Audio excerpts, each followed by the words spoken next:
I now hand the conference over to Mr. Devrishi Singh from CDR India. Thank you, and over to you, sir. Thank you. Good afternoon, everyone. I welcome you all to the Godrej Agrovet Q4 and FY21 earnings conference call. From the company, we have with us Mr. Nadir Godrej, Chairman of the company, Mr. Balram S. Yadav, Managing Director, and Mr. S. Varadaraj, Chief Financial Officer of the company. We would like to begin the call with brief opening remarks from the management, following which we will have the forum open for an interactive question and answer session.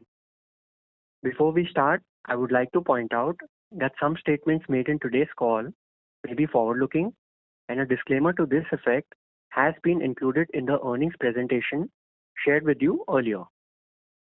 I would now like to invite Mr. Nadir Godrej to make his initial remarks. Good afternoon, everyone. I welcome you all to Godrej Agrovet earnings conference call. We are currently facing very challenging times, and I hope that you and your families are safe and healthy. The financial year 2021 was one of the most difficult and unprecedented years for the Indian economy. Mr. Godrej? Yes. So sorry to interrupt. We experience a breakage in your voice. If you can. Okay. The financial year 2021 was one of the most difficult and unprecedented years for the Indian economy. Both demand and supply were disrupted across sectors except for the agricultural sector. This is the only sector that is expected to grow in the financial year 2021. At Godrej Agrovet, we quickly adapted to the changing situation and focused on improving our profitability.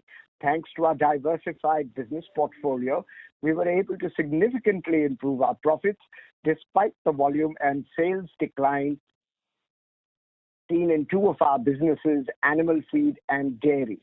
These businesses were impacted by lower demand from the HoReCa segment.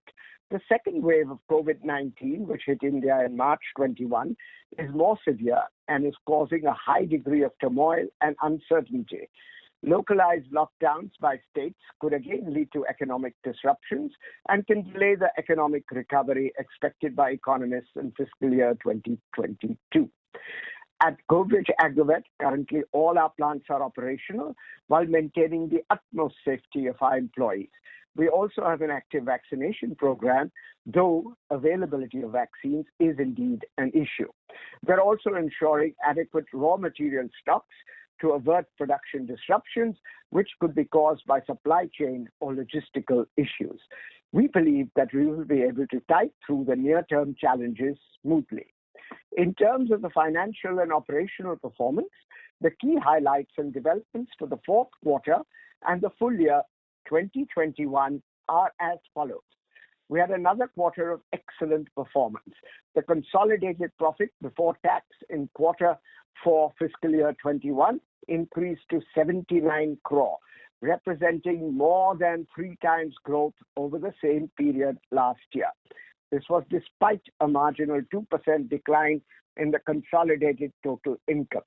For the fiscal year 2021 also, our profit before tax grew at a robust rate of 60%, despite an 8% decline in the total income. Please note that the above numbers are excluding the real estate income and other non-recurring exceptional items. We have provided these details in our earnings presentation for the quarter. Now I will discuss the key financial and business highlights for each of our segments. In animal feed, our segment results grew by 71% in the quarter and 24% in fiscal year 21, supported by favorable commodity prices and realization of R&D benefits. However, volumes and revenues were impacted by lower demand. Though institutional demand for the end protein products, that is milk, chicken, and eggs, increased sequentially, it was still much lower than the pre-COVID levels. This resulted in volumes being flat year-on-year in quarter 4 fiscal year 21, despite a low base. For the full year, volumes declined by 13%. Lower volumes and soft commodity prices resulted in a 9% and 17% decline in segment revenues in quarter 4 fiscal year 21 and in fiscal the entire fiscal year 21. In the vegetable oil segment, revenues and results grew by 8% and 23% respectively in Q4, driven by high oil prices. However, for the full year, business was impacted by the whitefly infestation, which lowered the fresh fruit bunches arrival and the oil content in the fruit. As a result, segment results for fiscal year 21 declined by 6% year on year. However, segment revenues grew by 5% in fiscal year 21, benefiting from the increase in crude palm oil prices and crude palm kernel oil prices. The standalone crop protection business had a very good quarter, with segment revenues growing by 40% and segment profitability more than doubling. Higher sales of in-house products, which have relatively better margins, were the key growth contributors in Q4 fiscal year 21. Our focus on increasing collections yielded results, and collections grew by 27% to 629 crore in fiscal year 21.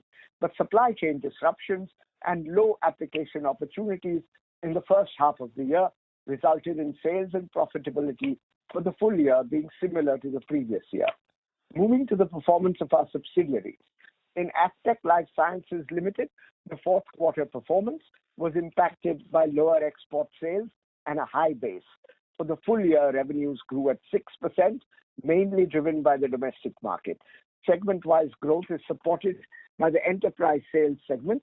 Our profitability significantly increased in fiscal year 21, and profit before tax grew by 45%. Strategic raw material stocking and overall cost control helped increase profits in the year. For our poultry subsidiary, Godrej Tyson Foods Limited, it was one of the best years. Revenues grew by 17%, and the company reported an EBITDA of 42 crore in fiscal year 21 compared to an EBITDA loss of 48 crore in fiscal year 20. Higher volumes and prices along with favorable input prices led to strong performance in Q4 fiscal year 21. Yummies continued with strong growth, but the live bird segment profitability was impacted by the bird flu outbreak in January. In our dairy subsidiary, Creamline Dairy Products Limited, sales were impacted by low out-of-home consumption and subdued demand from the HoReCa segment. However, the impact in the current quarter was lower than the impact seen in the previous quarters. In Q4 fiscal year 21, revenues were flat year on year and EBITDA improved marginally. For the full year, while revenues have declined by 13%, EBITDA increased by 20% on account of low procurement prices and a focus on fixed cost control. GAVL's joint venture in Bangladesh, ACI Godrej Agrovet Limited, recorded strong revenue growth of 22% and PBT growth of 44% in fiscal year 21. The growth was driven by strong volumes across all feed categories. Profitability also benefited from low raw material prices. Our balance sheet is strong with a debt-equity ratio of 0.38. Return ratios also improved, with ROCE increasing to 14.1% in fiscal year 21 compared to 11.7% in the previous year. With this, I conclude our business and financial performance update for the quarter and the year. We will now be happy to take your questions. Thank you. Thank you very much. We will now begin the question and answer session. Anyone who wishes to ask a question may press star and 1 on their touchtone telephone. If you wish to remove yourself from the question queue, you may press star and 2. Participants are requested to use handsets while asking a question. Ladies and gentlemen, we will wait for a moment while the question queue assembles. The first question is from the line of Prakash Kapadia from Anivet Portfolio Managers. Please go ahead.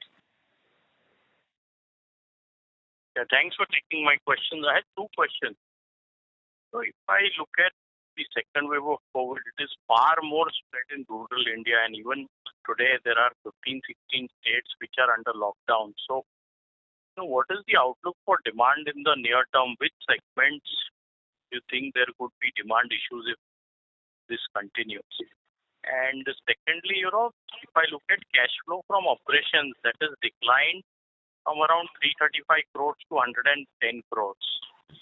And similarly, the debt has also increased. So which segments are we facing any inventory or debtor issues, and what are we trying to improve this working capital cycle and the cash flow from operations? These are the two questions. Good afternoon, Prakash ji. I'll answer this question, and Mr. Varadaraj will answer the second question.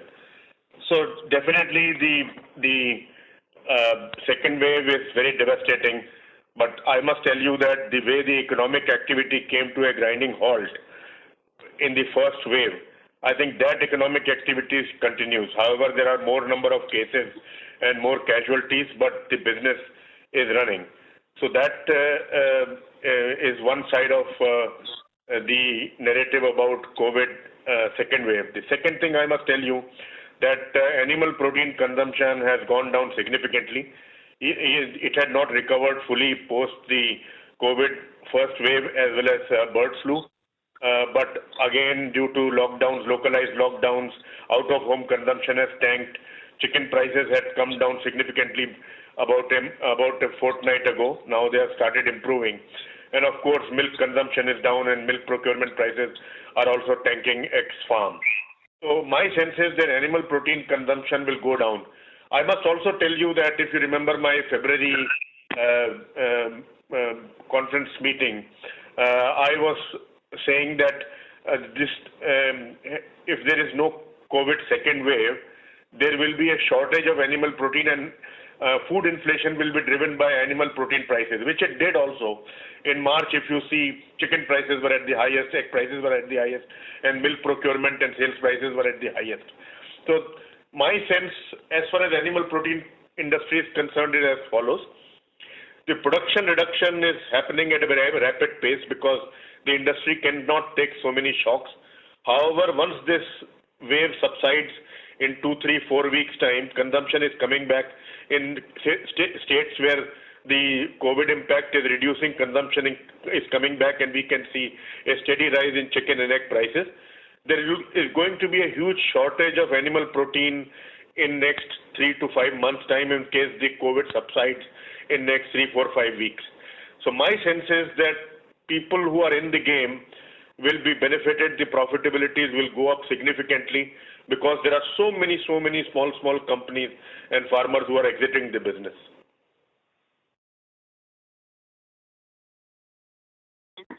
While you mentioned about the animal protein side, any other sensitivity you want some of the other sectors? Mr. Kapadia, sorry to interrupt. May we request you to move to a better reception area, please? Your voice is breaking up. I was saying, Balram, you mentioned, about the animal feed and protein segment. Could you some color on the other segment? What is happening currently? Obviously, all of us are hoping, this will be a temporary drive and, things will improve in the next few weeks. Yeah. That remains the core assumption. On the palm oil side, other segment side, if you would give some color. Let me start with pesticides.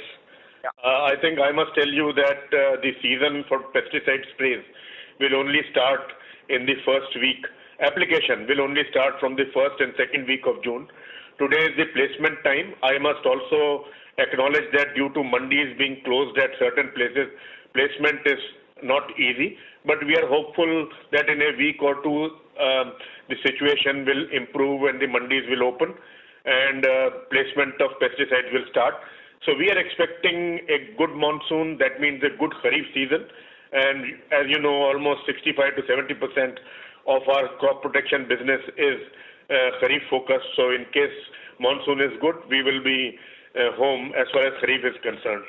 Regarding palm oil, what is happening to global prices. We had never seen such high prices ever. Today, palm oil is XR factory about 123 rupees a kilo, which is 2x of what it was about 13, 14 months ago. So this is the kind of inflation which has happened. We believe that the consumption of oil, even though it has not increased substantially, the prices will remain because a lot of food and oilseed is being directed world over to biodiesel. So my sense is that as far as edible oil is concerned, inflationary conditions will continue, even though the consumption remains at the earlier levels of FY21. And probably all the other businesses I've already talked about as far as animal protein is concerned. Right. Understood. That's cool. Good afternoon, Prakash. Yes, This is Vardharaj, and I'll answer the second question on please. the capital employed and the cash generation.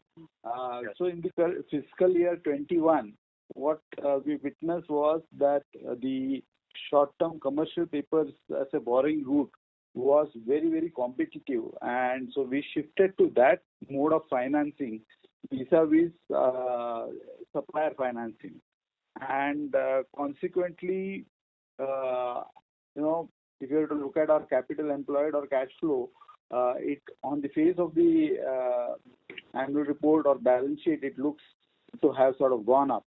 So I'll just share the numbers, which if you were to exclude the acceptances from this entire thing, how does it look? So in March 20, the reported capital employed was 2,850 crores, and if I were to add acceptances, the capital employed without considering acceptances was 3,731 crores.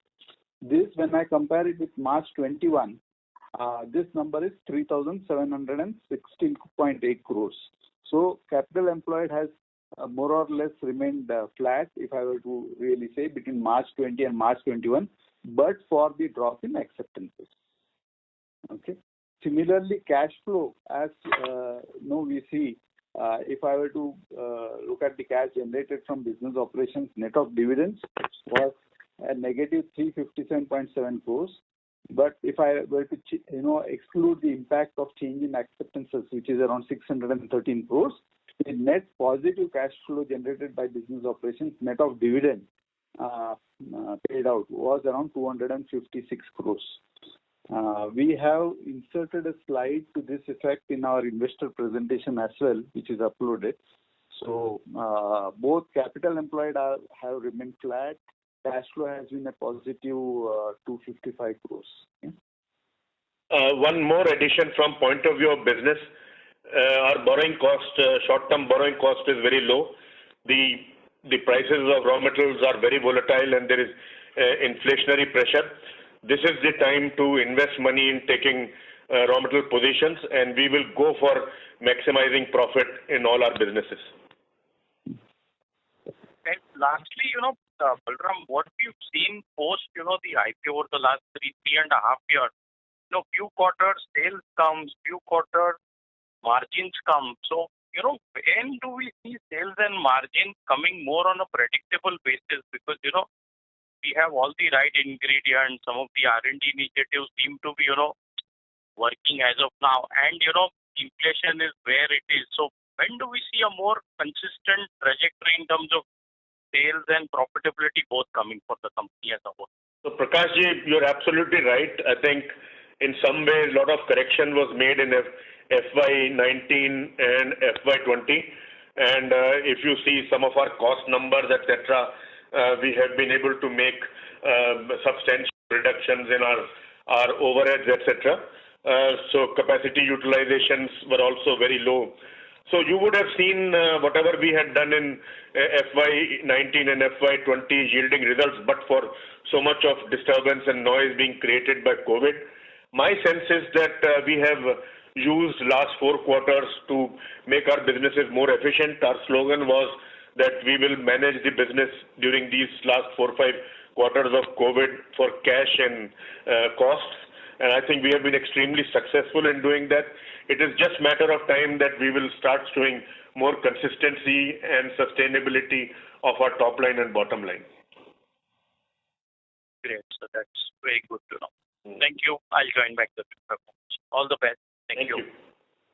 Thank you. The next question is from the line of Ankur Periwal from Axis Capital. Please go ahead. Hi sir. Thanks for the opportunity. Now, first question on the palm oil side. Now, as you rightly mentioned, there has been a significant sort of price inflation there. Any early sense on how the crop is expected to be, as well as on the pricing front? Any thoughts there? Sorry, I didn't get your question. Please, You are asking me crop condition? On the palm oil plantation side. So palm oil plantation last year, one thing is there, last year everybody knows that Indian palm oil plantations were affected by whitefly, particularly in Andhra Pradesh. So it was not that we don't know how to control whitefly. There are chemical controls and biological controls. But the most important period for whitefly control is sprays from mid-March to April end, which was totally missed because of the lockdown last year. This year we were very proactive. From 1st of March, our farmers, with the help of government and the entire industry, has been doing it at a community level, both chemical sprays as well as biological treatments. And we are very, very glad to know that as compared to last year, the whitefly infestation is not even 10%. So we believe that we will be back to more than FY20 levels of fruit production, and the steady state of growth which we were having about 8-9% will be restored, not over FY21 but on FY20. On FY21 we might grow significantly, but that is on a lower base. Sure, sir. And this inflation in the pricing side, will that also mean that the profitability will be significantly better? Profitability will be better, but you must always remember that it is a formula. So almost 79-80% of the oil price goes to the farmer as the fruit price, but definitely absolute profits will be much better. Better than last. Distribution is proportional to the price, and the fixed expenses are not proportional to the price. So we benefit significantly from higher prices. Sure. One of the things which we are banking on this time is some technological improvements which we made last year, which should improve oil extraction ratio. If this happens, which is the promise, we believe that margin will be better because of that also. Sure, sir. Sir, second question on the crop protection side. Now, last year, I go back to your comments mentioning that, we'll be focused on cash collections and reducing the receivables there in the system. What are your thoughts going as a growth, or, any early thoughts there? So, I'm saying that we had, because of COVID, our most important factory was Jammu factory last year, which was closed for almost a month. So I would say that loss of sale was about 40-50 crores, and that would have been seen as growth last year. So fortunately, no disruption to date, touchwood, has happened in any of our factories, whether it is Maharashtra, Gujarat or Jammu. So we believe that if the monsoon is even average, we will be registering very good growth in this business. However, working on hygiene, which is inventory management, returns as well as outstanding, will be a top priority. This is a business which probably now has to focus on both growth and hygiene simultaneously, so that we don't lose money unnecessarily to bad debts. Fair point. Sir, and lastly, on the animal feed side, now given the second wave is still going on, do you expect, what are your thoughts on the volume side as well as on the margins? We have seen a pretty impressive improvement in this year. Yeah. Whether there are still some legs to grow there. And just one clarification, the capital employed in this business, there is a sharp jump if I look at the numbers. Is this the inventory procurement which you are alluding to in the earlier comment? No. I'll come to it. So first and foremost, the market has shrunk, whether it is milk, whether it is chicken, whether it is eggs. So that is why you see lower volumes but higher profitability. The higher profitability came because of significant improvement in feed costs because of R&D benefit, and then there was a time for about 2-3 months when post-COVID the commodity prices came down significantly. So my sense is, and which I think you must have seen in our Q4 numbers, and the story continues, that this year will be the year of increasing market share in all our animal feed segment. The sector has been very badly affected. Lot of players have been badly affected, and we are getting a lot of traction for our feed sales at improved margins. The margins are also function of the kind of raw material positions we have taken in last 2-3 months, which are paying off very well, and the continuation of R&D benefits. So I have a feeling that there will be significant improvement in our market share in all segments in feed. And even though we did not grow in cattle and poultry last year, we still showed marginal improvements in shrimp and aqua feed. And I believe all segments will grow the way we are seeing for last few months. That's point number one. Point number two is, I think in simple terms, I will tell you that we used to take acceptances, which is bill discounting. And that was a quasi loan we will take, which would be at a certain bill discounting price. What happened last year is that earlier the bill discounting price and short-term borrowing rate was spread was less than 1%. It expanded to 2.5%. So we immediately stopped bill discounting and started buying on cash by taking these short-term loans because it was much cheaper and the cash discounts in markets were very good. So this was also one of the reasons why towards the second half of last year, our margin profile in animal feed improved. So actually, if you really ask me, it is not increase in capital because what we were doing, we were borrowing something short term and most of the money we were taking in acceptances and with the supplier bill discounting. Now that supplier bill discounting is reduced because it makes a lot of business sense. Why do supplier bill discounting at 5.5 if we can borrow 90-day money at 3.5? Sure. But please be sure that as far as animal feed is concerned, this is a business which is high ROC business. We will keep an eye on that, and it has negligible bad debts, etc.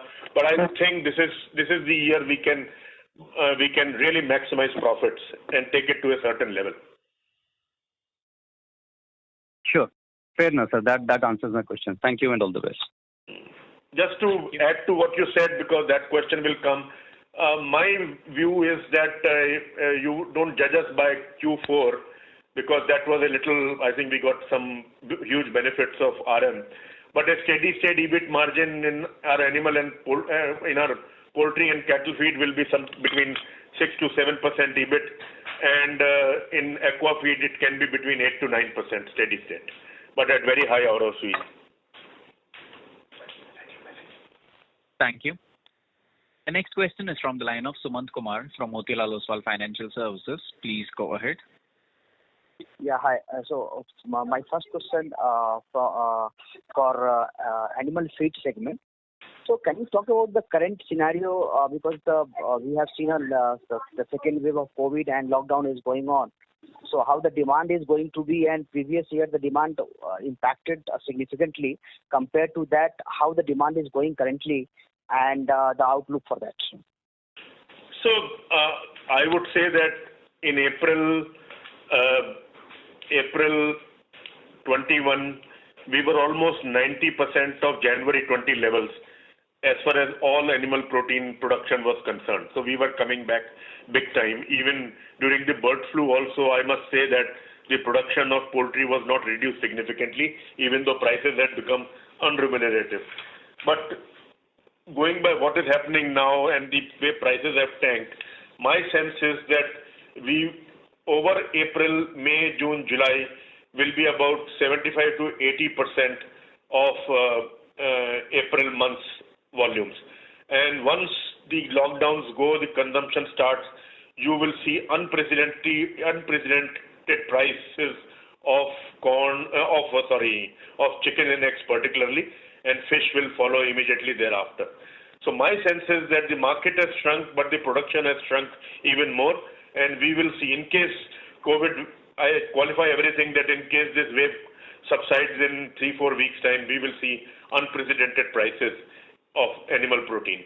That is point number one. Point number two is, as I already told you, that the industry has suffered. So big players unfortunately tend to benefit in these situations. And that is why I'm saying that we will improve our market share in all segments this year.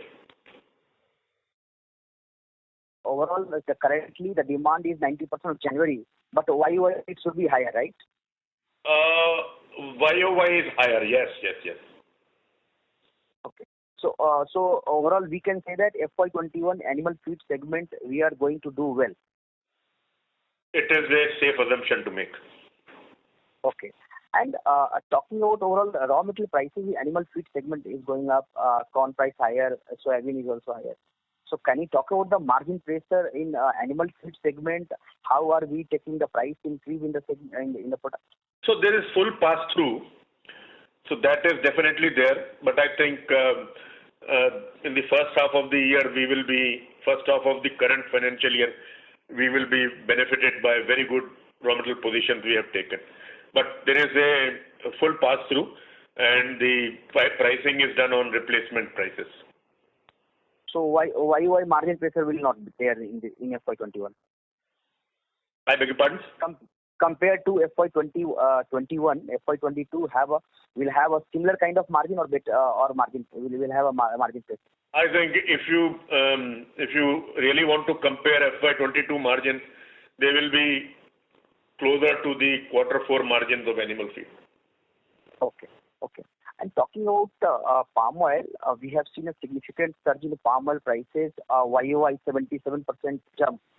So can you talk about how sustainable this price is, and what are the key reason for the price rise globally, and any other?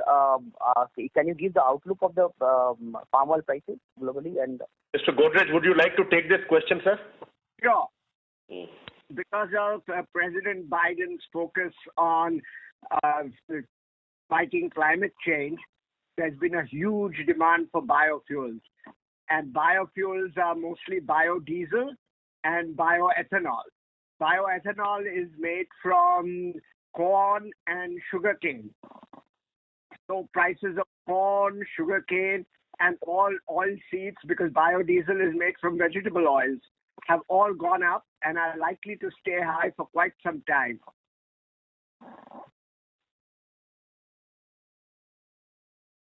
Okay, so this price is going to sustain at this level, going by whatever the biofuel demand is higher,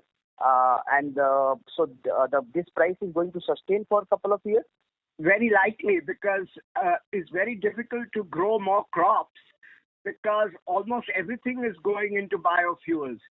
So what do you substitute? What do you not grow? If you can get more land, then the farmers with these very high prices would be enthused to produce more, but there's a limit to how much more they can produce.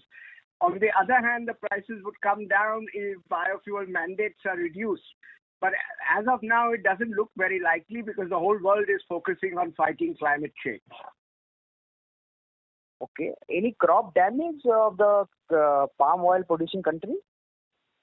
No, palm oil production cannot be raised very fast because it takes 5 years for a palm tree to grow. At best, you can use a little bit more fertilizer, etc. when prices are high. And when prices are low, they use less fertilizer. But that is a small effect. Whereas annual crops like soybeans, rapeseed, sunflower, the farmers can plant more. But they would have to do that at the expense of wheat or corn. But those prices have also gone up. What I was reading somewhere, there was because of lockdown, there was a labor issue, and because of that, we have a production impact, and that was one of the reason for higher palm oil price. Yes, a little bit of a problem in harvesting in Malaysia and Indonesia because of COVID. But that was a short-term phenomenon because ultimately the fruits will be plucked. Okay. Talking about there's a delay in harvesting. Talking about the crop protection segment, overall we have seen a muted sow in FY21, right? And all the crop protection company has shown a significant growth in FY21.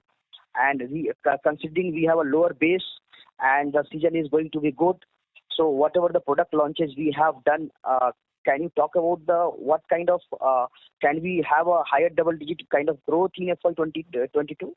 That's what we are planning. As I already told you that it was not that we did not have our orders last year. We lost almost 8% of sales and sales of products which were very profitable. I can tell you that it was Hitweed Max, which we launched last year. We suffered because of COVID closure of our factory in Jammu, which cost us almost 40-50 crore rupees in sales. and that happened early in the season itself, so it was very difficult to make it up. So today I can definitely say that we are seeing a good growth likely over FY21 numbers in this year. We are also planning launch of a in-licensing product. The only thing we are waiting is that the clearances from CIB, which can come anytime. Unfortunately, CIB Faridabad is also very badly hit by COVID. Several of their officials are down. So once they come back to the office, I think once the permission is granted, that product also will be launched by June or July. So how many product launches we are planning for FY22? One. Yeah, sure. Okay, just hold the line. I can tell you.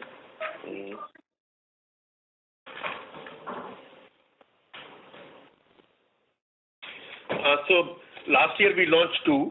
Last year we launched Hanabi for a mighty side. This year we will launch another product which you will come to know in a month's time. And FY19 we launched Hitweed Max. So the product launches will be in which segment? Is it plant growth nutrient or pesticide? It's a herbicide given by a Japanese company. Oh, thank you so much. Thank you. The next question is from the line of Dipesh Kashyap from Equirus Securities. Please go ahead. Yeah, hi sir. Thanks for the opportunity. So can you give a sense of the volume growth of the individual categories in the animal feed in 4Q, please?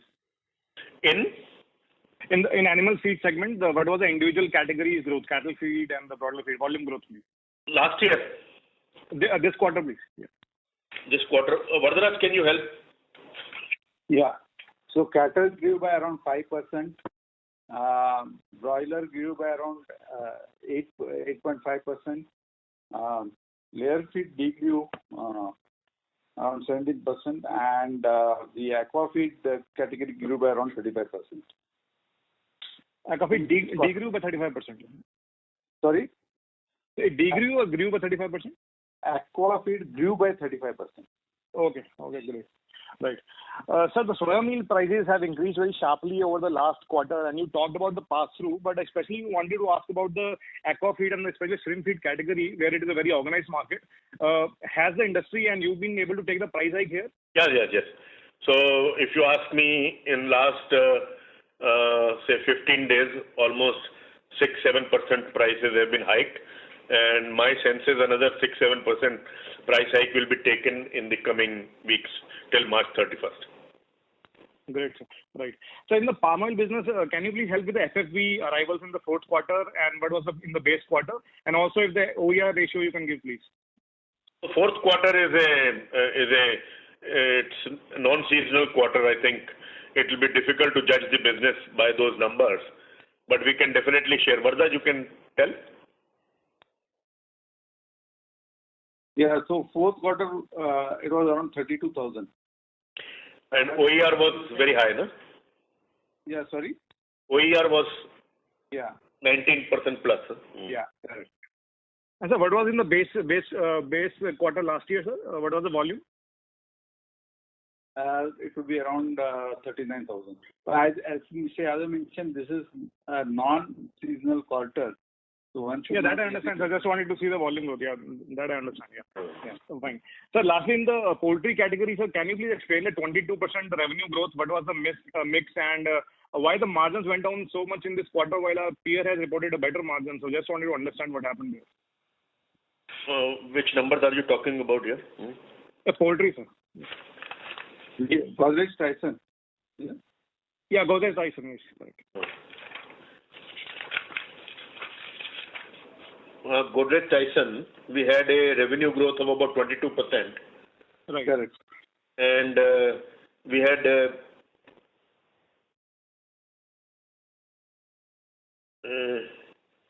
margin. Actually, Jan-Feb were bird flu months.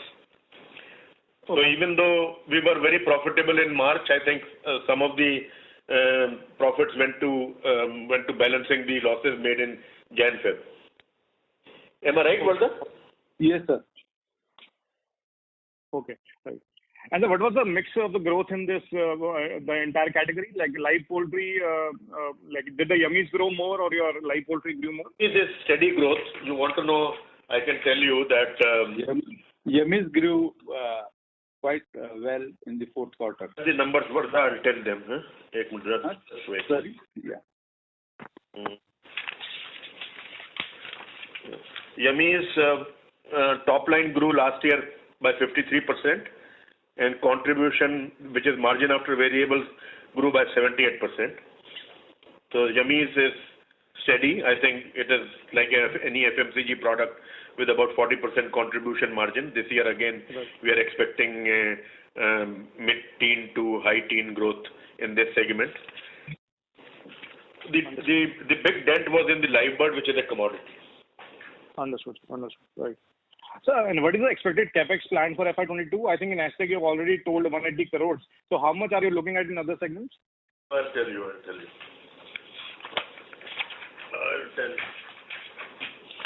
It is so easy to fiddle papers in the office, no? Not at home.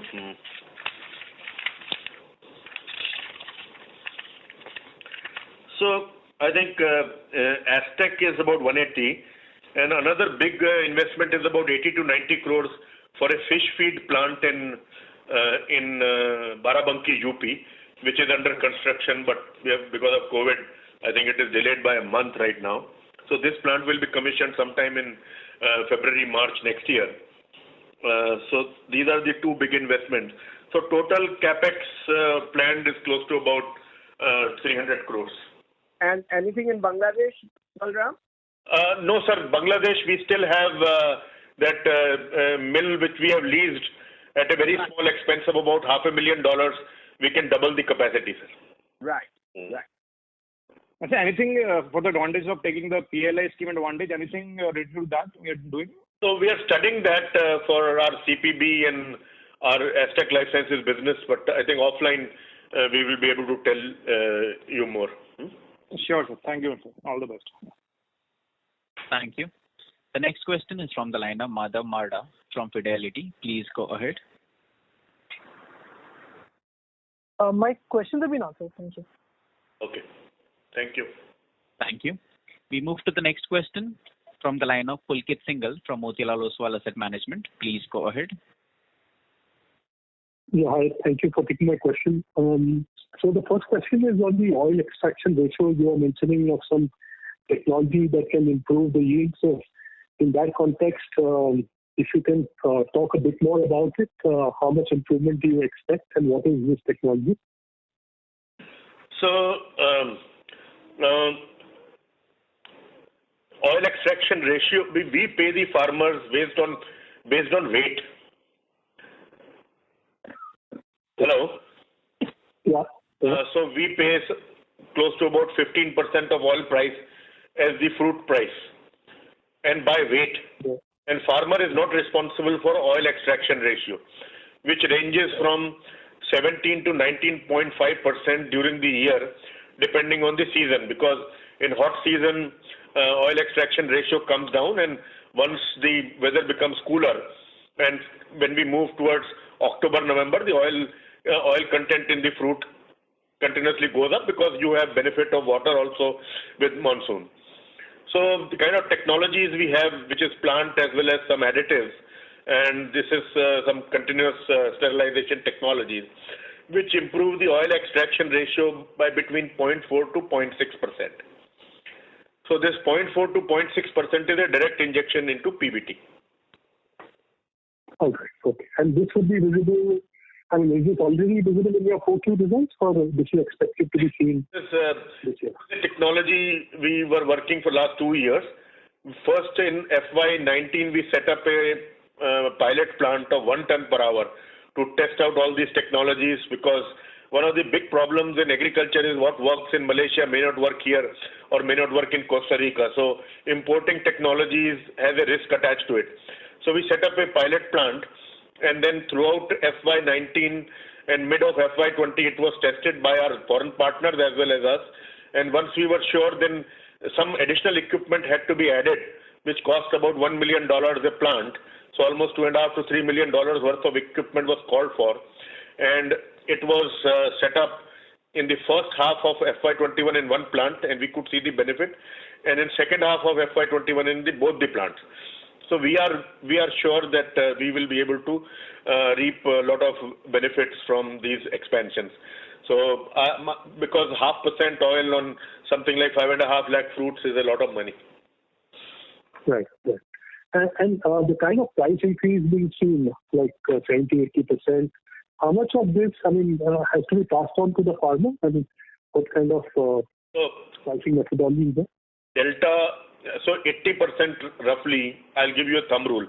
80% of oil price is the fruit cost. Right. After that, we have our variable cost and fixed cost. As Mr. Godrej said, that fixed costs or variable costs keep on changing. What we pay to the farmer keeps on changing, but fixed cost is fixed. So the higher the price, the improvement in margin is higher. Got it. And the variable cost is linked directly to the international prices. The variable cost, the 80%, is linked to the international prices? No, international prices you should not take because we have about 37.5% duty plus freight, etc.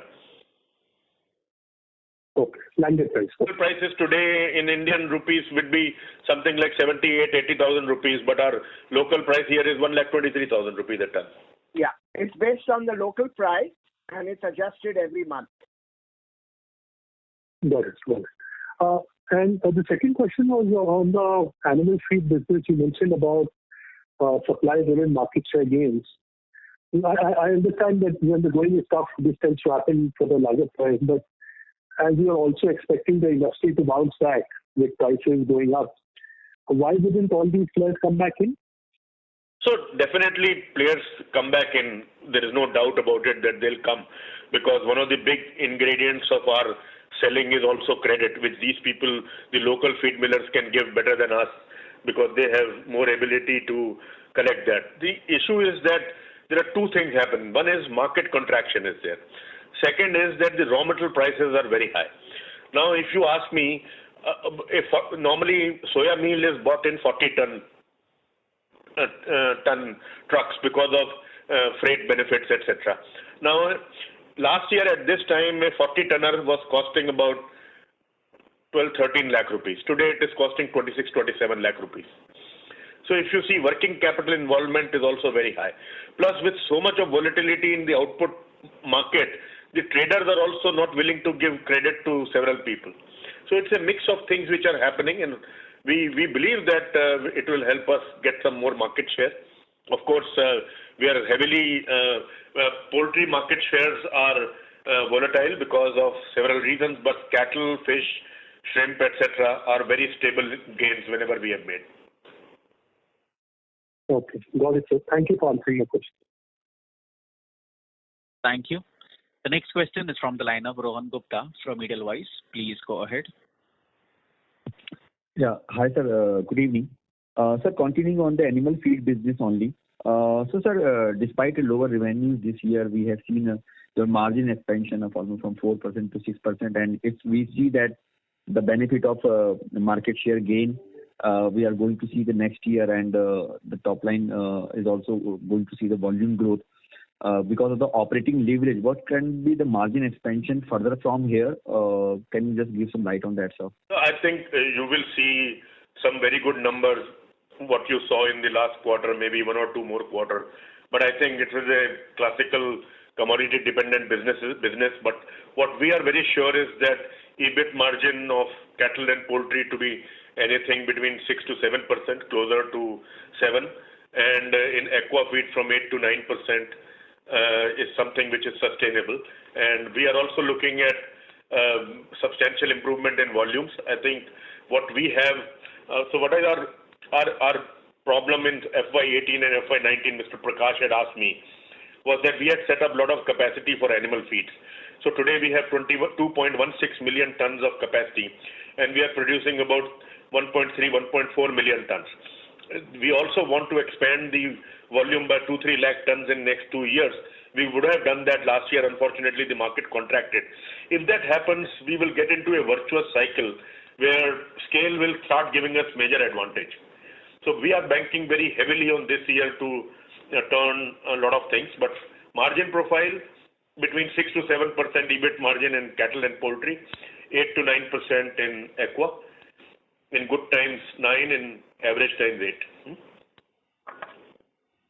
8. Okay. So second question is on. But ROC will be close to 75 to 90%. Yeah.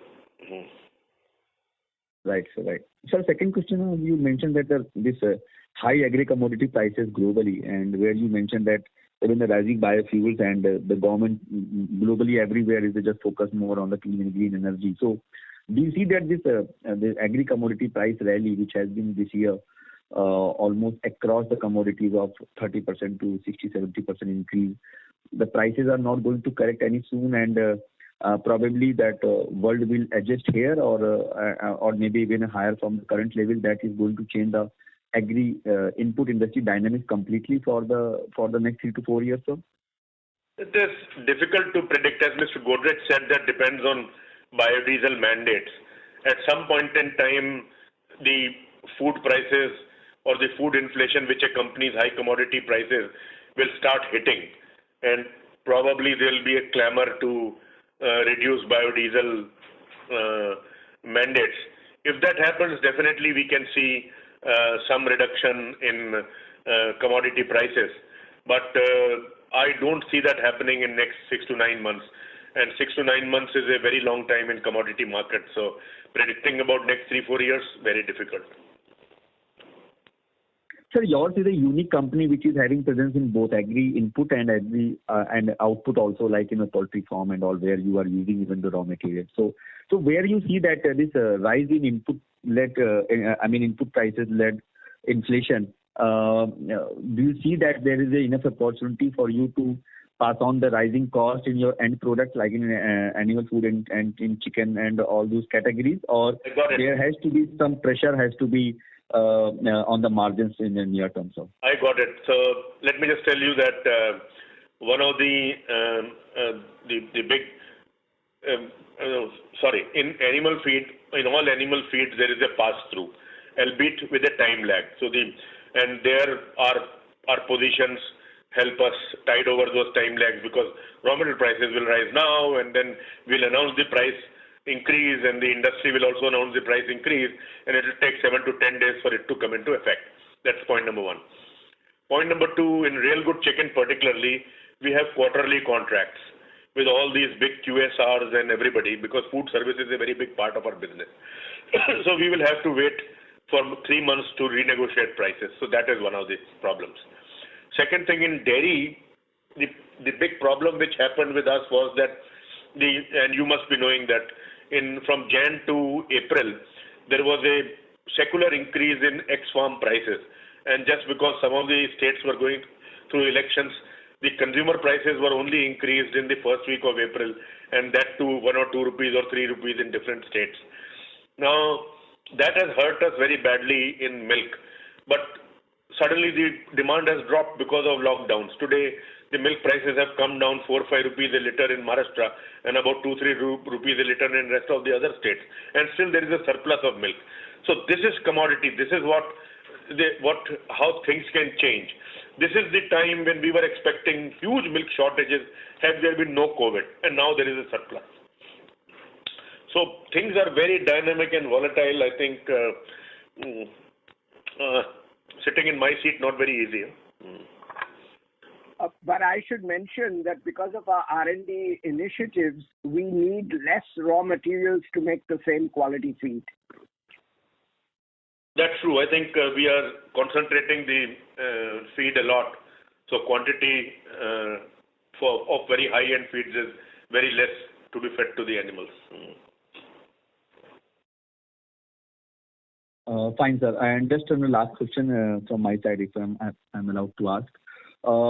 Sir, on our life sciences and agrochemical business, crop protection business, if you can, share your vision probably for the life science business. We are seeing that globally, many of the industry players are seeing significant growth in inquiries, and a large number of opportunities are coming to Indian manufacturers with the China Plus One model going globally, and people are trying to reduce their dependency from China.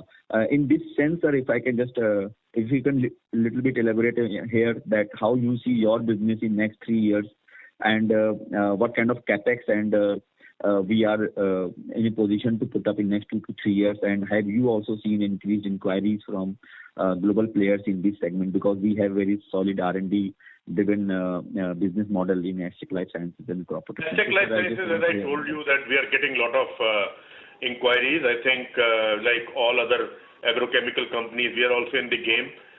We commissioned a herbicide plant recently, cost us more than 115 crores, and that will be almost 1/3 capacity utilized in the current year.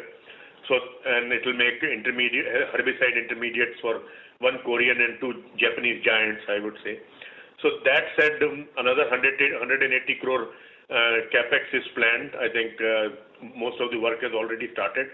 The R&D center in Rabale is under construction. In a year's time, that will be up and running. But we are not waiting for that. We have hired a big R&D center which was available in Dombivli. Our R&D strength from about 35 people has already reached about 70 people in Astec LifeSciences, and will cross 100 people by December, as we are preparing for our own R&D center. So we believe that we will continue, and another 120 crore capex, which has to be made in FY23 and FY24, is on the anvil and is being studied by experts. Regarding CPB, I just want to tell you that growth will be largely driven by new products. There are at least 6 products, 4 in-licensed and 2 of our own, which are under different stages of registration, and 1 or 2 products, I don't have the details, but offline we can give, per annum will be launched in FY22, FY23, FY24 and FY25. So that will result in almost 7-8% of growth, and about 8-9% to 10% growth will come organically. So we are expecting 14, 15, 16% growth in our CPB business. Half of it is driven by new launches, and as far as we have maintained good margins in our CPB business, so we believe that we will be able to maintain EBIT margins of anything above 25.5, 26% for time to come. So just one clarification in our Astec LifeSciences business, if you can give that what was kind of volume growth? I think that there was some price-led element negative was there. So what was the volume growth for the full year, sir? Your revenue was 6%. So revenue growth was about 6%, whereas volume growth was more than 11-12% because some of the prices had come down. But more details can be given offline here. Great, sir. Okay, thank you so much, sir. Thank you. Thank you. We take the last question from the line of Abhijit Akella from IIFL Securities. Please go ahead. Yeah, good afternoon, sir. Thank you for the opportunity. Just one clarification. On the animal feed side and on the poultry and dairy side, any volume outlook you could give us for the next 1 to 2 quarters? I know it's difficult to given the volatile environment, but can we still expect to see volume growth in the next few months? So it depends on how COVID shapes up, and I am a born optimist, so I believe that by end of May things will start opening, because world has to go on, and I'm saying that things will start opening slowly, and if not Q1, definitely Q2 will definitely be much better than Q1. So my view is that animal protein prices, particularly chicken and eggs, will be very good. You will see volume growth in yummies, volume growth in our live bird sales with improved margins also. Our worry continues to be liquid milk. We will grow very well in our value-added products. Unfortunately, it is a small part of our business. We would like the growth to be very, very good, which is likely to come. Our milk, traditionally we had a problem which we got exposed to during COVID, was almost 40% of our liquid milk sales came from institutional segment. And that institutional segment for last 5 quarters is in bad shape. And in southern India, more than anything else, the tea shops, the coffee shops, and the marriages and parties, etc., consume lot of milk products because of curd, both curd and milk. I think because of that, the institutional segment is very badly hit. It takes a lot of time to build a retail milk sale, which we are trying in South. Over the last few quarters, things have improved Q on Q, but not still at a level where it can cover all the damage the loss of institutional sale has done. So definitely this will be felt. But I am very sure that margin improvements will happen in poultry business as well as milk business, because milk prices ex-farm have also started crashing because of surpluses. Got it. Thank you so much, sir. Wish you all the best. Thank you. Thank you. I would now like to hand the conference back to the management for closing comments. Thank you. I hope we have been able to answer all your questions. If you have any further questions or would like to know more about the company, we would be happy to be of assistance. Stay safe and stay healthy. Thank you once again for taking the time to join us on this call. Thank you. Ladies and gentlemen, on behalf of Godrej Agrovet Limited, that concludes this conference. We thank you all for joining us, and you may now disconnect your lines.